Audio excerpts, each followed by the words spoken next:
नमस्कार, मैं रवीश कुमार। भारत और यूरोपियन यूनियन के बीच मुक्त व्यापार को लेकर एक समझौता हुआ है, जिस पर अभी साइन नहीं हुआ है। साइन होने में कुछ महीनों से लेकर 1 साल तक का समय लग सकता है। यूरोपियन यूनियन के 27 अलग अलग देश इस समझौते को अपने यहाँ मंजूरी देंगे, तब जाकर यह समझौता यूरोपियन संसद से पास होगा, मंजूर होगा और लागू होगा। लेकिन इसके पहले ही भारत के अखबारों में हेडलाइन दिवाली की झालर की तरह चमका दी गई है। अखबारों की हेडलाइन देखकर लगता है कोई बड़ा चमत्कार हुआ है, ऐतिहासिक लिख रहा है तो कोई महासमझौता लिख रहा है, मदर ऑफ डील्स भी लिखा जा रहा है। उन्हीं अखबारों में यह भी लिखा जा रहा है कि इस डील के एक एक पहलू की कानूनी समीक्षा की जाएगी, सभी 27 देशों के यहां इसे मंजूरी दी जाएगी, तब जाकर ईयू की मंजूरी मिलेगी। ट्रंप ने 1 अगस्त से 50% टैरिफ लगा दिया। 6 महीने बाद भी अमेरिका से व्यापार समझौता नहीं हुआ। भारत को दूसरे बाजारों की तरफ देखना ही था। ग्रीनलैंड के कारण यूरोप को भी लगा कि अमेरिका के साथ संबंध जल्दी नहीं सुधरेंगे और यूरोप के देशों पर भी टैरिफ की मार पड़ी, तो उनके लिए भी बेहतर स्थिति यही थी कि अपने बाजार भारत के लिए खोलें और अपने लिए भी दुनिया में अमेरिका के अलावा दूसरे बाजार देखें। इस डील को भारत की नजर से जरूर देखिए, मगर यह भी देखिए कि ईयू और नेटो के देश इस तरह की डील और किन किन देशों के साथ कर रहे हैं। दक्षिण अमेरिका और वियतनाम के साथ ईयू की डील को भी देखना चाहिए। ब्रिटेन के प्रधानमंत्री स्टारमर चीन गए नई संभावनाओं की तलाश में। ब्रिटेन ईयू का सदस्य नहीं है, लेकिन नेटो का सदस्य है। ब्रिटेन के प्रधानमंत्री स्टारमर कह रहे हैं, मैं ब्रिटेन की जनता के लिए चीन आया हूं। इसके बाद भी यह भ्रम ठीक नहीं कि भारत ने इस डील के जरिए ट्रंप को जवाब दिया है। ट्रंप के टैरिफ का नुकसान केवल आयात निर्यात तक सीमित नहीं, अमेरिका में 50 लाख से अधिक भारतीय रहते हैं, उन पर असर पड़ रहा है। उनकी हालत बहुत खराब है। टैरिफ के कारण विदेशी निवेशक भारत से लगातार पैसा निकाले जा रहे हैं और भारत का रुपया कमजोर हुआ जा रहा है। $1 92 रुपए का हो चुका है और यूरो के मुकाबले भी रुपया कमजोर हुआ जा रहा है। 1 यूरो 2 साल पहले 90-92 रुपए का था, आज 110 तक पहुंच गया है। तो इस तरह से ना देखें कि ट्रंप को जवाब दे दिया गया। जिस ट्रंप के एक बयान का जवाब प्रधानमंत्री मोदी नहीं दे सके, चुपचाप सुनते रहे, वो यूरोपियन यूनियन के साथ कई महीने बाद होने वाली डील से ट्रंप को जवाब दे रहे हैं। इस बात को लेकर सीना फुलाने से कोई फायदा नहीं, लेकिन यह जरूर समझना चाहिए क्यों इस समझौते को ऐतिहासिक कहा जा रहा है, इसे लेकर क्या संभावनाएं बताई जा रही हैं और क्या सवाल उठ रहे हैं। क्योंकि इस सरकार का रिकॉर्ड भी यही रहा है, कुछ भी होने से पहले उसे इतना ऐतिहासिक महाऐतिहासिक बता देती है कि साल बीतते बीतते कुछ पता नहीं चलता, हवा नहीं लगता असलियत में हुआ क्या। जाहिर है भारत सरकार इसे बड़ा समझौता बताएगी। ट्रंप से समझौता नहीं हो पाने के कारण उसके पास कूटनीति के स्तर पर दिखाने के लिए कुछ तो आया। कांग्रेस ने चेतावनी जारी की है तो सीपीएम ने इस डील को हानिकारक बताया है। हम कुछ बिंदुओं को लेकर इस वीडियो में बात करेंगे। प्रधानमंत्री मोदी इसे ऐतिहासिक मानते हैं। उनकी खुशी का अंदाजा इस बात से भी मिलता है कि उन्होंने इस समझौते के बारे में यूरोपियन यूनियन के 27 देशों की 27 अलग अलग भाषाओं में ट्वीट किया है। मेरे युवा साथियों, ये एफटीए भारत के युवाओं को सीधे यूरोप के जॉब मार्केट से जोड़ता है। विशेष रूप से engineering, green tech, design, logistics और एडवांस मैन्युफैक्चरिंग में अनेक अवसर बनेंगे। इसका मतलब है कि भारत के युवाओं के लिए, आपके लिए 27 देशों में नए नए अवसर खुल रहे हैं। ईयू के साथ समझौते में इस बात पर भी जोर दिया जा रहा है कि इसके सदस्य देश वीजा नियमों को बेहतर बनाएंगे। छात्रों और भारत के पेशेवर लोगों को वीजा मिलने में आसानी होगी तो बड़ी संख्या में यूरोप के देशों में पढ़ने और नौकरी करने जा पाएंगे। वीजा नियम किस तरह के बनते हैं वहां इमिग्रेशन को लेकर क्या शर्तें होंगी, कितने साल तक नौकरी करने की इजाजत दी जाएगी, यह सब तब साफ होगा जब कुछ महीने बाद इस समझौते पर साइन की जाएगी। हिंदू बिजनेस लाइन की रिपोर्ट में इंडस्ट्री के एक्सपर्ट का मानना है कि अगर कुछ महीनों बाद समझौते पर साइन हो भी जाए तो भी निर्यातकों के लिए कोई बड़ा बदलाव आने में 1.5 से 2 साल तक का समय लग जाएगा, यानी अभी दिल्ली दूर लगती है। इसी के साथ यह भी याद रखिएगा, अमेरिका की तरह यूरोप के देशों में भी इमिग्रेशन के खिलाफ, माइग्रेंट्स के खिलाफ नफरत की आंधी चल रही है। वहीं से शुरू हुई मगर तेज हो गई अमेरिका में। ट्रंप के कारण भारत के छात्रों के लिए अमेरिका की शानदार यूनिवर्सिटी में एडमिशन मिलना मुश्किल हो गया है। भारत की रद्दी यूनिवर्सिटी से अपनी जिंदगी को बचाने का उन बच्चों का अभियान फेल हो गया है जो अमेरिका जाकर अच्छी शिक्षा लेना चाहते थे। बीजेपी के मंत्रियों, सांसदों के बेटे बेटियां भी उसी तरफ दौड़ रहे थे। अब अमेरिका की तरफ जाना कम हो रहा है। छात्रों ने इस समझौते के पहले ही जर्मनी और दूसरे यूरोपीय देशों की तरफ जाना शुरू कर दिया था। हर साल 50,000 छात्र जर्मनी जाने लगे और अब फ्रांस जाने वाले छात्रों की संख्या भी हजारों में पहुंचने लगी है। यूरोप के देशों की यूनिवर्सिटी की आर्थिक हालत खराब हो रही है। उन्हें खुद को चलाए रखने के लिए विदेशी छात्रों से पैसे कमाने हैं, तो पहले से भारतीय छात्रों पर नजर है जो बड़ी संख्या में अमेरिका जा रहे थे। 2.25 लाख छात्र ब्रिटेन में पढ़ते हैं। अमेरिका के प्रतिबंधों के बाद से जर्मनी, आयरलैंड की तरफ भी छात्रों की ट्रैफिक बढ़ी है, लेकिन यह संख्या और बढ़ेगी तो फायदा किसे होगा? यूरोप को होना चाहिए। भारत की यूनिवर्सिटी तो खराब होने से नहीं बचा सके, अब भारत के छात्र अपने पैसे से यूरोप की यूनिवर्सिटी को बचाएंगे। वैसे वहां की यूनिवर्सिटी होती भी बहुत अच्छी है। मुझे ही मौका मिले तो अगली फ्लाइट से पढ़ने चला जाऊंगा। भारत की यूनिवर्सिटी का हाल बहुत साल तक अच्छा नहीं हो सकता। हिंदू मुस्लिम में अभी यह देश लंबे समय तक लगा रहेगा, तो जब होगा तब देखेंगे। अब आते हैं टेक्सटाइल सेक्टर पर। अमेरिका को भारत से जितना निर्यात होता है, क्या उसकी भरपाई ईयू से हो जाएगी? भारत का टेक्सटाइल सेक्टर 38 अरब डॉलर का निर्यात करता है, जिसमें से अमेरिका को 11 अरब डॉलर का निर्यात होता है। अमेरिका भारत के लिए सबसे बड़ा बाजार है। एक बाजार ईयू से जो डील हुई है, अगर वो 1 साल बाद मंजूर हो भी गई, तब भी माना जा रहा है कि टेक्सटाइल सेक्टर को फायदा तो होगा। मगर अखबारों में जो बयान छपे हैं उनमें ज्यादातर यही बात है कि इस डील के बाद भी अमेरिका के मार्केट की भरपाई नहीं हो पाएगी। बिजनेस स्टैंडर्ड में शाइनी जेकब का लेख है कि भारत इस समय ईयू को $5.5 बिलियन का निर्यात करता है। 11 बिलियन के निर्यात पर पहुंचने में, यानी अमेरिका के बराबर पहुंचने में 5 साल लग जाएंगे। लेकिन मंत्री जी पीयूष गोयल एक झटके में 30 से 40 बिलियन डॉलर तक पहुंचा देते हैं। ईयू भारत के टेक्सटाइल पर 10 से 11% का टैरिफ लगाता है, जबकि वियतनाम और बांग्लादेश के टेक्सटाइल पर 0 टैरिफ है। अब भारत के टेक्सटाइल निर्यात पर भी 0 टैरिफ होगा, लेकिन अभी नहीं, तब होगा जब इस समझौते पर साइन की जाएगी। वाणिज्य मंत्री पीयूष गोयल का कहना है कि समझौते के कारण पहले दिन से टेक्सटाइल के सेक्टर में भारत को काफी बड़ा फायदा होने जा रहा है। बांग्लादेश जैसे अल्प विकसित देश यहां $30 बिलियन का निर्यात करते हैं। ईयू के साथ समझौते के कारण भारत का निर्यात भी बहुत तेज रफ्तार से $7 बिलियन से बढ़कर $40 बिलियन तक पहुंच जाएगा और केवल टेक्सटाइल सेक्टर में 60 से 70 लाख नौकरियां पैदा हो जाएंगी। Press used to always ask us that why is Bangladesh able to export $30 billion worth of textiles and India is such a small player?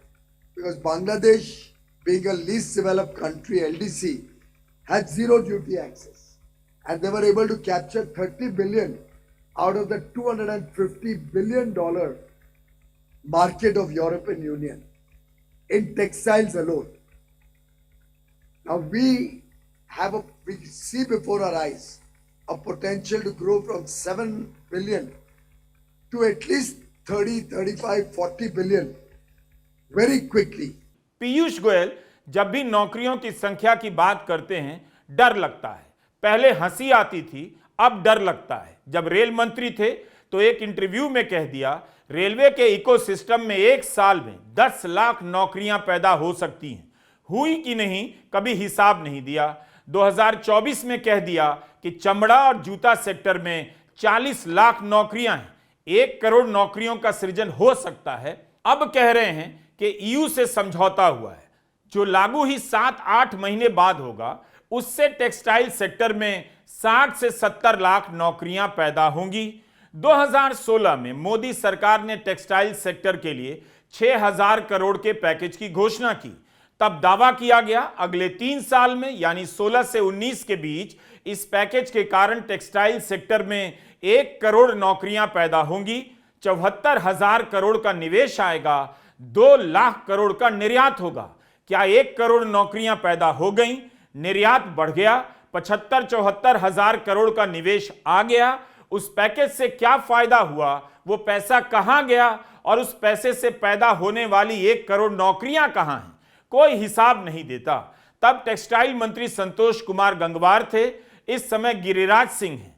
Giriraj Singh ने हाल ही में हिंदू बिजनेस लाइन में अंग्रेजी में एक लेख भी लिखा है that if we add this kind of business only in the textile sector alone, just only in the textile sector alone, we are looking at close to 6 or 7 million jobs coming into that sector.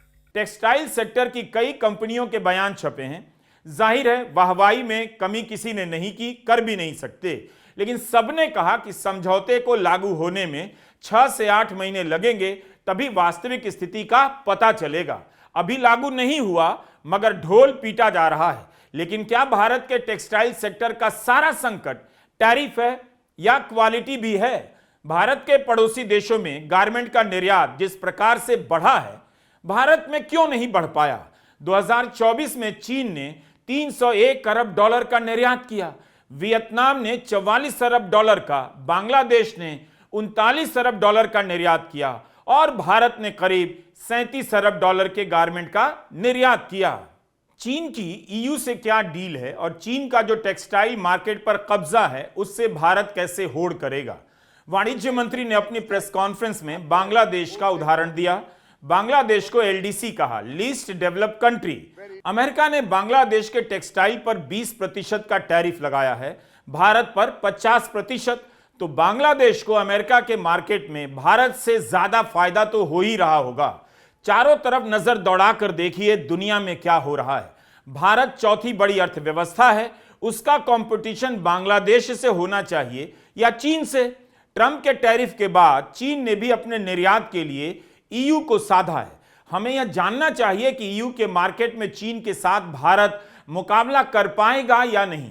2024 की तुलना में 2025 के पहले हिस्से में EU के देशों में चीन के टेक्सटाइल का निर्यात 20% की दर से बढ़ गया।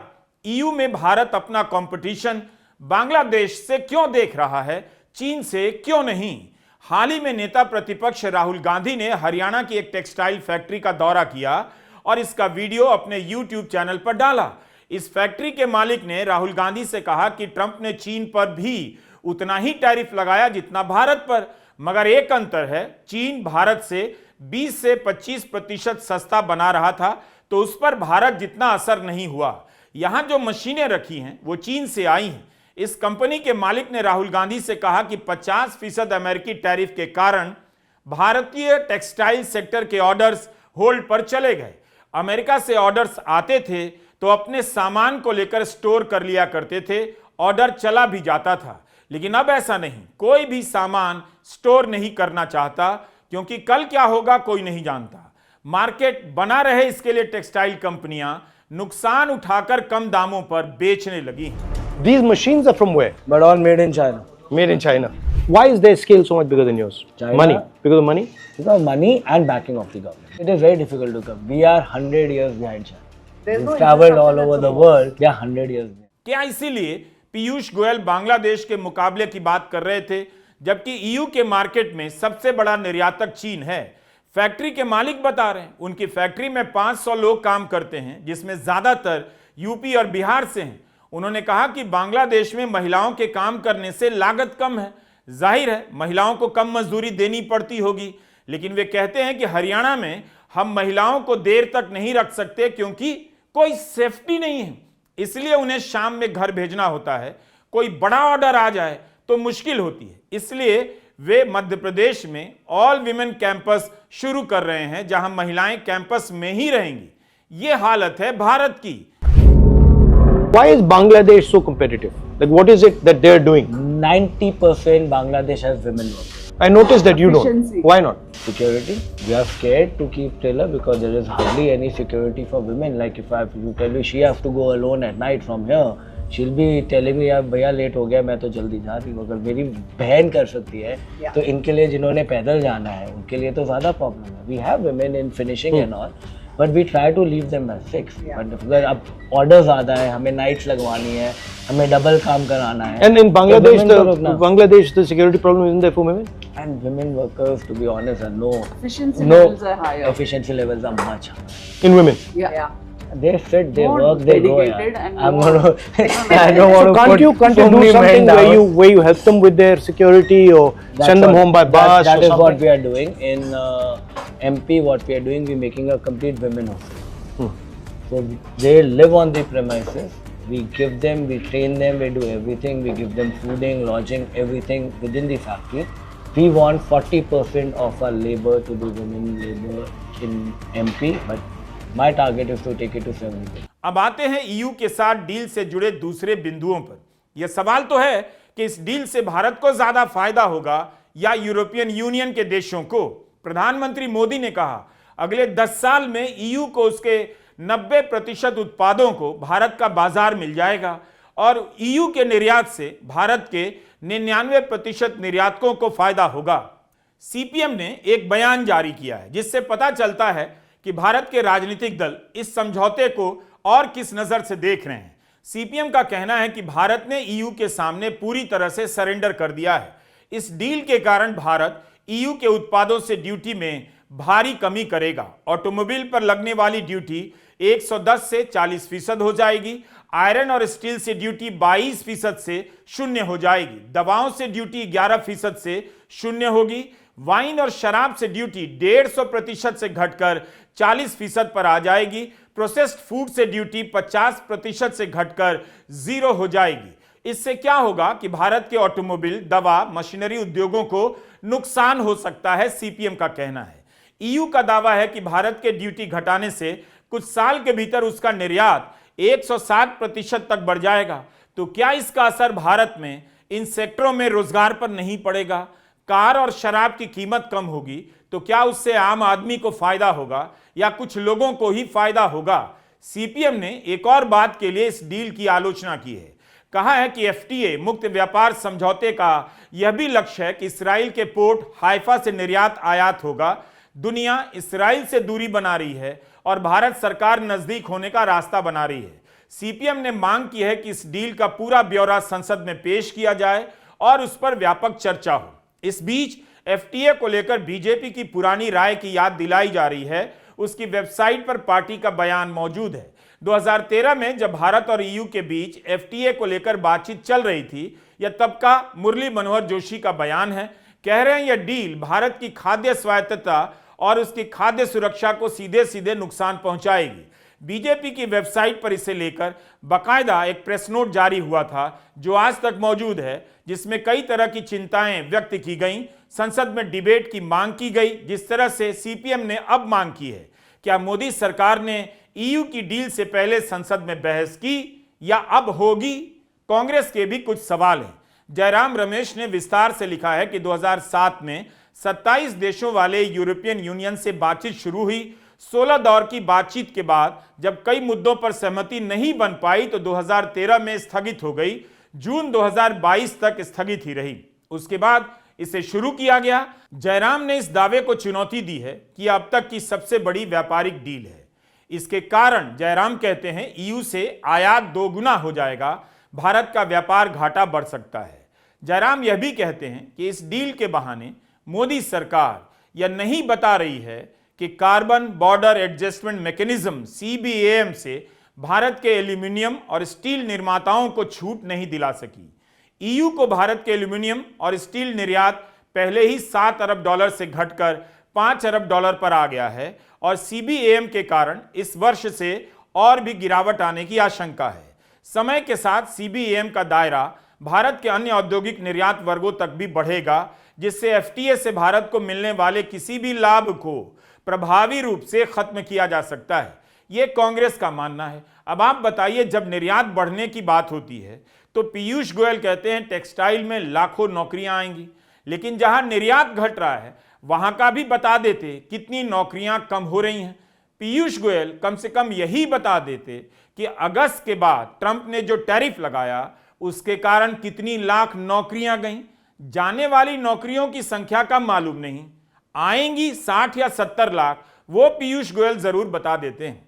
तो जयराम रमेश का कहना है फायदा ईयू को ज्यादा होगा, क्योंकि स्वास्थ्य और दवाओं के सेक्टर में उनके सख्त नियमों के कारण भारत के लिए मुश्किल होगी।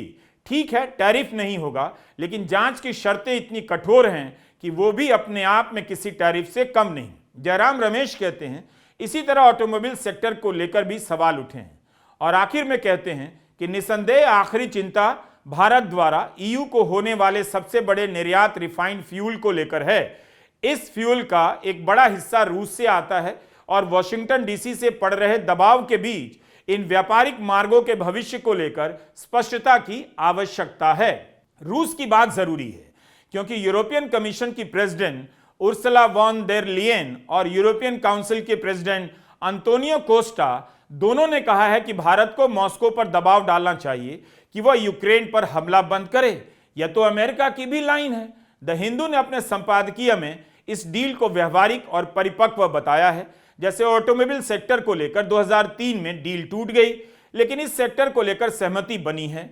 इस डील के कारण फ्रांस के वाइन उद्योग को फायदा हो सकता है, लेकिन कोटा बेस्ड सिस्टम के कारण भारत में उभर रहे वाइन उद्योग को भी नुकसान नहीं होगा। भारत ने डेयरी सेक्टर को भी इस डील से बचाने का प्रयास किया है। ऑटोमोबाइल सेक्टर को लेकर बहुत तारीफ हो रही है, तो एक बात का ध्यान रखना चाहिए, चीन की इलेक्ट्रिक कारों का ईयू के बाजार पर कब्जा हो गया है। ईयू के मार्केट में मस्क की टेस्ला भी चीन की BYD का मुकाबला नहीं कर पा रही। ईयू की अपनी कारें BYD का मुकाबला नहीं कर पा रही हैं। वहां कारों की पसंद बदल चुकी है, लेकिन भारत में BMW, मर्सिडीज और फोक्सवैगन का आकर्षण अभी भी है। तो ईयू अपना मैदान हारकर भारत के मैदान में किस्मत आजमाना चाहती है। ईयू की लग्जरी कारें सस्ती होंगी भारत में, जिसका फायदा भारत के कुछ अमीर लोगों को होगा। वैसे वे आज भी बढ़े हुए दामों पर BMW बहुत आराम से खरीद रहे हैं। न्यूयॉर्क टाइम्स ने भी लिखा है कि भारत के कारण ईयू की थकती कार इंडस्ट्री को कुछ लाभ हो सकता है। मिंट अखबार ने लिखा है शेयर बाजार में इस डील के कारण कोई खास उत्साह नहीं दिखा। फाइनेंशियल टाइम्स ने इस डील की तारीफ की है और ट्रंप की नीतियों को कोसा है। वॉल स्ट्रीट जर्नल में सदानंद धूमे ने लिखा है कि भारत और ईयू के बीच की यह डील महत्वपूर्ण कामयाबी है, लेकिन जो दावे किए जा रहे हैं वो कुछ ज्यादा बढ़ा चढ़ाकर किए जा रहे हैं। अमेरिका के ट्रेजरी सचिव स्कॉट बेसेंट का दिल थोड़ा जल गया है। बेसेंट ने कहा कि वे इस फैसले से खुश नहीं कि यूरोप ने भारत के साथ डील की है, क्योंकि यह दिखा रहा है कि यूरोप ने यूक्रेन के लोगों के हितों के आगे व्यापार के हित को प्रमुखता दी है। यूरोप ने भारत पर टैरिफ नहीं लगाया क्योंकि यूरोप अलग से भारत के साथ डील की तैयारी कर रहा था। भारत का संयुक्त अरब अमीरात से FTA है, मुक्त व्यापार समझौता 2022 में ही हुआ, लेकिन इसके बाद भी निर्यात में तेजी से वृद्धि नहीं हुई। 2015 में भारत UAE को $33 बिलियन का निर्यात करता था, 2025 में बढ़कर $36 बिलियन ही पहुंचा, तो खास फायदा नहीं हुआ। लेकिन एक बात का ध्यान रखना चाहिए, UAE का एक छोटा मार्केट है और EU दुनिया के बड़े बाजारों में से एक। यह भी देखना होगा कि वियतनाम के साथ EU के किस तरह के समझौते हो रहे हैं। वियतनाम और EU के बीच 2019 से FTA है। इसके तहत वियतनाम EU के सामान पर 65% टैरिफ की छूट देता है। FTA के बाद से दोनों के बीच द्विपक्षीय व्यापार में 40% की बढ़ोतरी हुई है। अब EU की तरफ से मांग हो रही है कि गाड़ियों पर टैरिफ के अलावा अन्य बैरियर भी हटा दिए जाएं। वियतनाम और EU ने भी इसी हफ्ते एक दूसरे के साथ अपने व्यापार को और मजबूत करने का ऐलान किया है। वियतनाम के समझौते को हाईएस्ट लेवल पार्टनरशिप में अपग्रेड कर दिया गया है। व्यापार समझौता जरा तकनीकी मामला है। हिंदी के अखबारों ने अपने पाठकों को आवारा बना दिया है। केवल हो हल्ला होता है कि ये हो गया वो हो जाएगा। कितनी जानकारियां होती हैं आप तक पहुंचती नहीं। उन जानकारियों तक पहुंचने की लगातार कोशिश होती रहनी चाहिए। एसआईआर में मुसलमान का नाम कटने पर इतनी खुशी किसी मुख्यमंत्री को हो रही है, उम्मीद है किसी हिंदू की नौकरी जाने का उन्हें दुख भी होता होगा। भारत की राजनीति को गोबर का गैस चैंबर बना देने के लिए किसे शुक्रिया अदा करना चाहेंगे। नमस्कार, मैं रवीश कुमार।